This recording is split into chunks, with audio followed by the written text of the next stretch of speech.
파트 1. 이야기와 인간. 이야기를 알면 진리가 보인다. 챕터 1. 옛 이야기라는 거울이 비추는 내 안의 서사.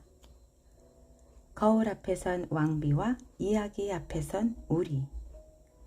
세상에서 제일 유명한 옛날 이야기를 꼽으면 어떤 것일까요? 아마 백설공주가 빠지지 않을 겁니다. 5손가락 안에 들 거예요. 그럼 모든 옛날 이야기 가운데 가장 마음에 안 드는 것을 꼽으면 아마 여기도 백설공주가 빠지지 않을 거예요. 한국인을 대상으로 조사하면 어김없습니다. 실제로 백설공주에 대한 부정적인 반응이 많습니다. 공주의 미모에 왕자가 반하는 모습이나 백설공주가 자꾸 문을 열어서 난쟁이들에게 민폐를 끼치는 모습에 화가 난다는 의견이 많지요. 백설공주 같은 사람과 살면 스트레스를 받을 것 같다는 이들도 많습니다. 사실 이건 저의 반응이기도 했습니다. 설화를 처음 공부할 무렵 그림 형제 민담을 비롯한 유럽 설화는 외면과 배척의 대상이었지요. 백설공주도 예외가 아니었습니다. 공주와 왕자라는 설정이 마음에 안 들었고 누가 더 예쁘냐로 죽자 사자하는 일이 싫었습니다.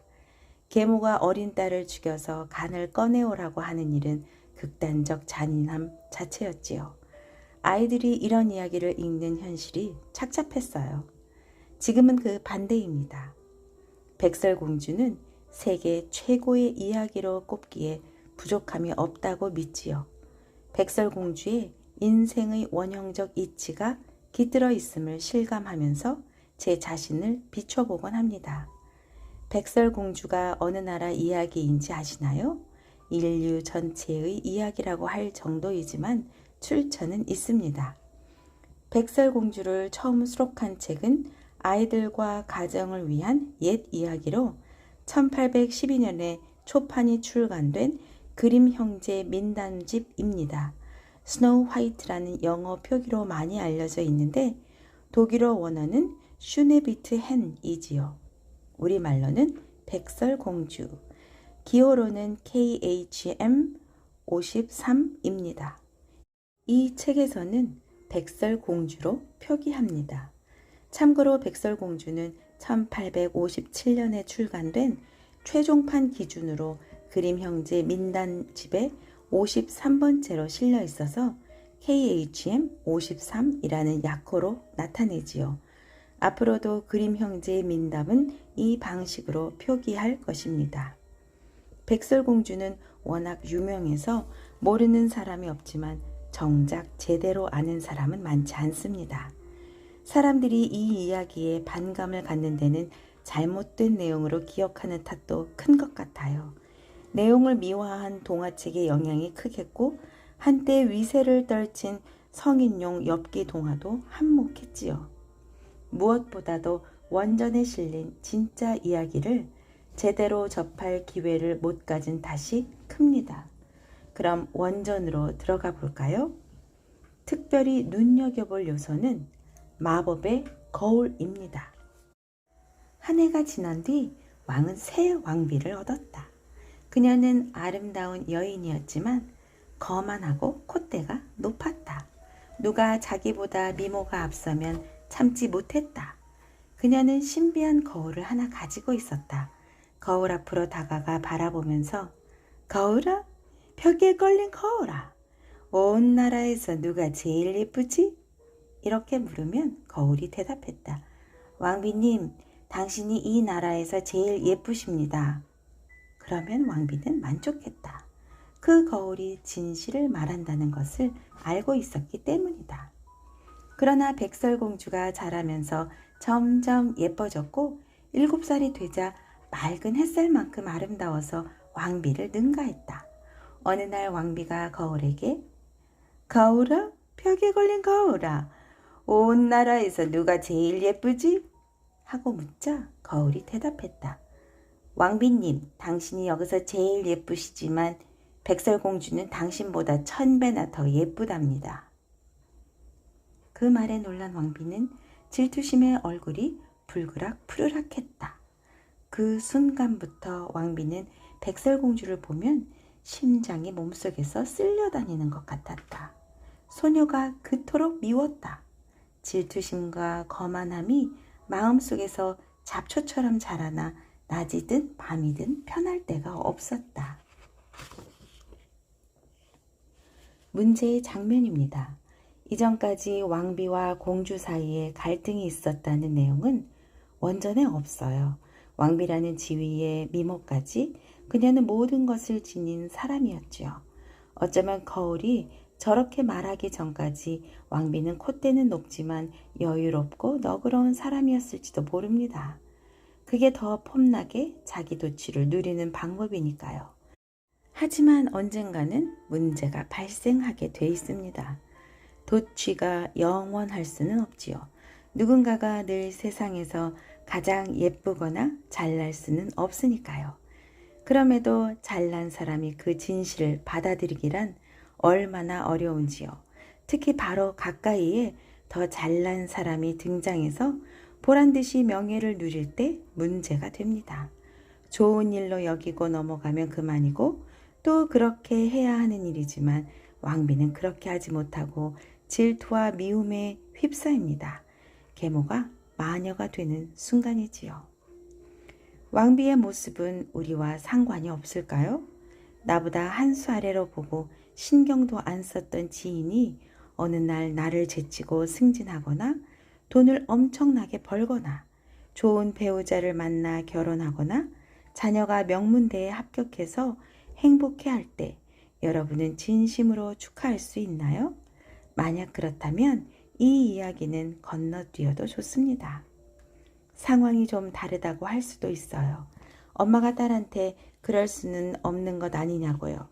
우리가 생각해야 할 것은 옛날 이야기 특유의 어법입니다. 민담은 인상적이고 파격적인 화술을 통해 문제 상황을 부각해서 강렬하게 각인시킵니다. 여기서 딸은 내 곁에 가까운 사람, 내가 보호하고 챙겨야 할 사람에 해당합니다. 미워하거나 질투해서는 안 되는 사람의 상징이지요. 문제는 사람들이 그런 상대에게도 경쟁심을 느끼고 질투한다는 거예요. 때로는 더 강렬하게 말이지요. 내 인생에 쟤만 없었다면. 내 주변에 가까운 사람을 보면서 이런 생각을 해본 적이 있다면 백설공주는 남의 이야기라고 할 수 없습니다. 만약 이런 마음이 마음속 깊이 자리하고 있다면 왕비의 이야기는 오롯한 나의 이야기가 될 수 있지요. 이야기에서 자기 충족감을 누리던 왕비가 흉한 마녀로 변한 원인은 무엇일까요? 저는 그 요인이 거울이라고 생각합니다. 더 정확히 말하면 거울 앞에 서서 이 세상에서 누가 제일 예쁘지? 하고 묻는 행동이지요. 이 질문은 세상에서 내가 제일 예쁜 거 맞지? 라거나 세상에 나보다 더 잘 나가는 사람은 없지? 와 같습니다. 늘 누군가와 비교하면서 자기가 더 낫다는 것을 확인해야 하는 사람이 왕비였지요. 지위와 미모의 재력까지 갖추었지만 그에게는 가장 중요한 한 가지가 없었어요. 있는 그대로의 자기 삶이라는 자기 중심이요. 늘 자기가 먼저이고 최고여야 했던 왕비는 스스로 만들어낸 경쟁자를 죽이려 합니다. 독이 묻은 칼을 빼어들고 칼춤을 추지요. 왕비가 찌르려 한 것은 백설공주였지만 사실은 자기 자신을 찌른 것이라고 할 수 있습니다. 그가 노파로 변장해서 백설공주를 찾아가는 장면에는 역설적인 진실이 담겨 있어요. 화려한 왕비와 흉한 노파 중 진짜는 어느 쪽일까요? 화려하고 아름다운 왕비는 허울이었고 사리에 휩싸여 칼춤을 추는 노파가 참 모습이라 할 수 있습니다. 안으로 들어간 왕비는 백설공주를 알아보았다. 고통과 놀라움에 멈춰선 왕비는 움직일 수가 없었다. 그때 그녀 앞에는 석탄불에 올렸다가 굴집게로 옮겨 놓은 쇠 신발이 놓여 있었다. 그녀는 시뻘겋게 달궈진 신발을 신은 채로 죽어서 땅에 쓰러질 때까지 춤을 추어야 했다. 백설공주의 마지막 장면입니다. 원전에서 왕비는 이처럼 시뻘겋게 달궈진 신발을 신고 춤을 추다 죽습니다. 사람들이 신발을 갖다 놨다고 돼 있지만 누가 억지로 신긴 것이 아니죠. 실은 왕비가 이때 처음 신었던 것도 아닙니다. 다른 사람보다 자기가 더 잘났음을 확인받고자 수단과 방법을 가리지 않고 발버둥친 삶이 곧 달궈진 신발을 신고 춤을 춘 일이었지요. 왕비는 오래전부터 스스로를 파괴하는 죽음의 길을 걷고 있었던 것입니다. 백설공주가 자신보다 예쁘다는 말을 듣고 질투에 휩싸인 순간부터, 아니 거울을 보면서 세상에서 누가 제일 예쁘냐고 묻던 순간부터 말입니다. 마법의 거울은 왕비에게 치명적인 저주였다고 할 수 있습니다.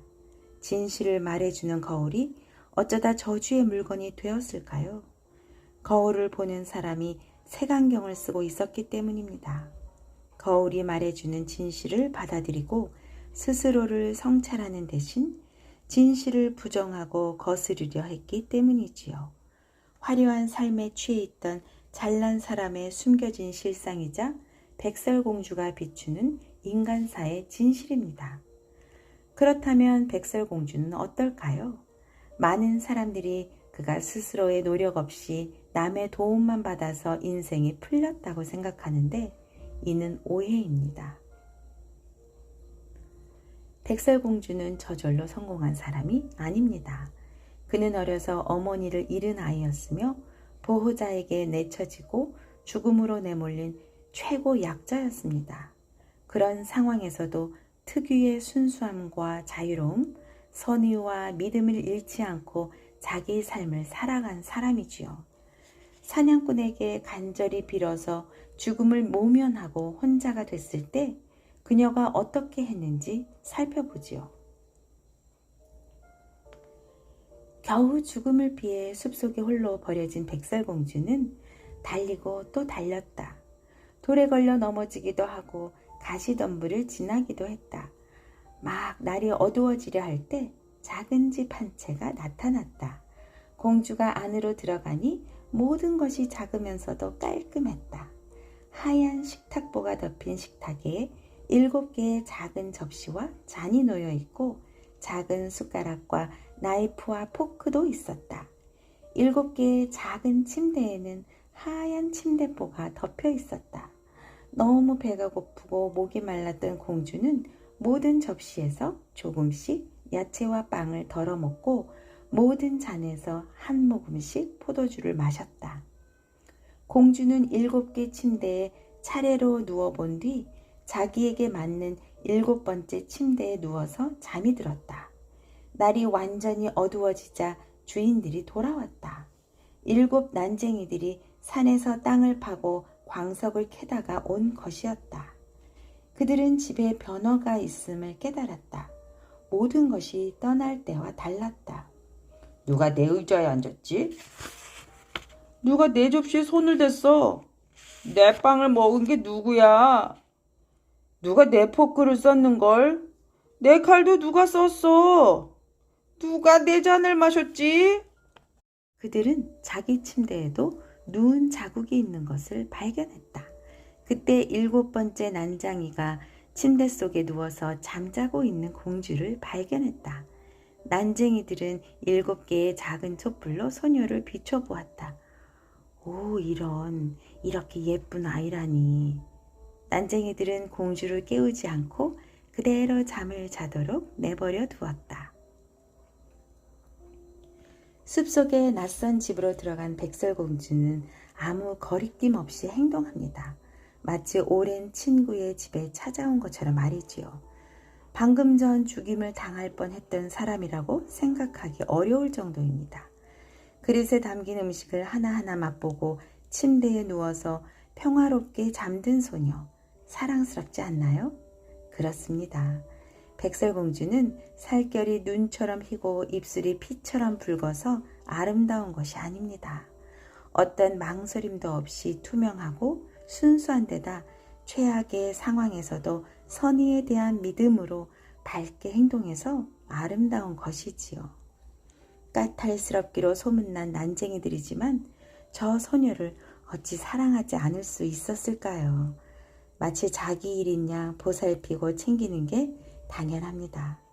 더구나 백설공주는 가만히 앉아서 의지하는 사람이 아닙니다. 난쟁이들이 일하러 가면 청소를 하고 음식을 만드는 등 제 몫을 합니다. 어디서든 즐거운 마음으로 자기 할 일을 찾아 기꺼이 하는 사람이 백설공주였지요. 그렇게 그들의 행복한 공생은 시작됩니다. 난쟁이들은 힘든 일을 마치고 돌아올 때 발걸음이 나비처럼 가벼웠을 거예요. 문제가 되는 것은 이어지는 장면입니다. 노파로 변장해서 찾아온 왕비에게 공주가 거듭 문을 열어준 일 말입니다. 순수와 선의로 한 행동이라지만 자꾸 문제를 일으키는 모습을 변호하기란 쉽지 않습니다. 실제로 많은 사람들이 주변 사람들을 힘들게 하는 백설공주의 행동에 어이없고 화가 난다고 말합니다. 하지만 잘못을 백설공주에게 돌리는 건 편파적입니다. 누군가의 말을 믿고 선의로 다가간 사람보다 그 선의를 악용해서 교활하게 폭력을 휘두른 사람에게 더 문제가 있는 것 아닐까요? 강자가 마음먹고 해치려 들 때 약자가 어떻게 이겨낼 수 있을까요? 백설공주가 문을 열지 않았어도 왕비는 어떻게든 그를 해칠 방법을 찾았을 겁니다. 백설공주가 쓰러져 죽을 때까지요. 악랄하고도 집요한 것이 강자의 폭력입니다. 다행한 일은 결국 백설공주가 살아나고 왕비가 죗값을 치른다는 사실입니다. 악의가 선의를 이길 수 없고 남의 삶을 사는 사람이 나의 삶을 사는 사람을 누를 수 없다는 것이 백설공주가 우리에게 전하는 메시지지요. 선의의 삶을 사는 이에게는 돕는 이가 나타나기 마련이고 시간은 결국 그의 편이라는 인식도 빼놓을 수 없습니다. 왕자에 대해서도 살펴볼까요? 많은 사람들이 왕자가 백설공주의 외모에 반했다고 생각하는데 정말 그럴까요? 왕자가 백설공주를 만난 것은 공주가 죽어서 관 속에 들어간 뒤였습니다. 기류 미사오는 알고 보면 무시무시한 그림 동화에서 왕자를 시체 성애자처럼 풀이했는데 언어 도단급의 막말입니다. 민담은 민담으로 읽어야지요. 관 속의 백설공주는 기득권에 가차없는 폭력에 쓰러진 가엾은 약자의 표상으로 보는 게 합당합니다. 왕자는 공주의 슬픈 사연을 듣고 그것을 자기 일처럼 여긴 사람이었지요.